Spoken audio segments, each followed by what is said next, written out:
咁其實家屬喺去之前咧，其實最好揾一啲嘅親屬去陪同佢哋去做呢一個嘅過程啦。咁而喺認領遺體之前咧，其實都最好有一啲嘅心理準備，去知道究竟個程序係點樣，同埋咧嗰個遺體嘅狀態有可能咧同佢認識嘅親人咧，其實係有一啲嘅唔同嘅。咁所以咧係可能睇落去咧係不似預期嘅情況，咁家屬都要有一啲嘅心理準備。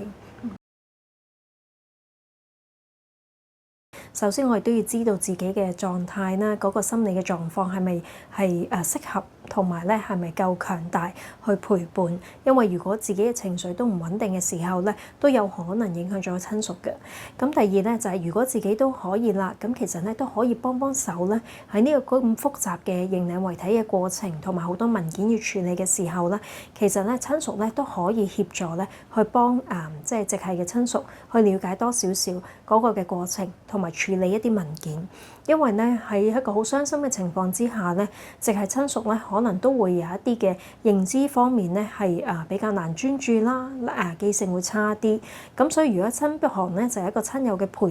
陪伴者咧，就可以俾到多啲嘅support支援，去幫佢哋了解個程序。咁另一方面，如果真係有需要係要入到去認領遺體嘅房間的話咧，其實都會建議陪伴者咧係盡量唔需要咧係直視呢一個嘅遺體或者相片嘅，因為咧如果有呢啲嘅畫面咧係停留咗喺腦海裡面，都可能更加影響自己嘅情緒。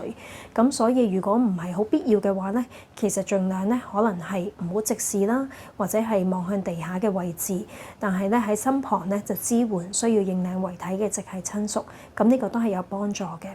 咁認領遺體之後咧，其實都係一個好漫長嘅哀傷時間啦。咁直系親屬都好需要咧身邊嘅親友嘅陪同同埋支援。咁所以喺呢段時間能夠幫到親屬咧去減輕佢哋嘅負擔，其實都有助佢哋度過呢個嘅哀傷。但係如果哀傷期間喺個情緒係非常之唔穩定咧，我哋都會建議係盡快尋求一啲嘅心理支援或者協助嘅。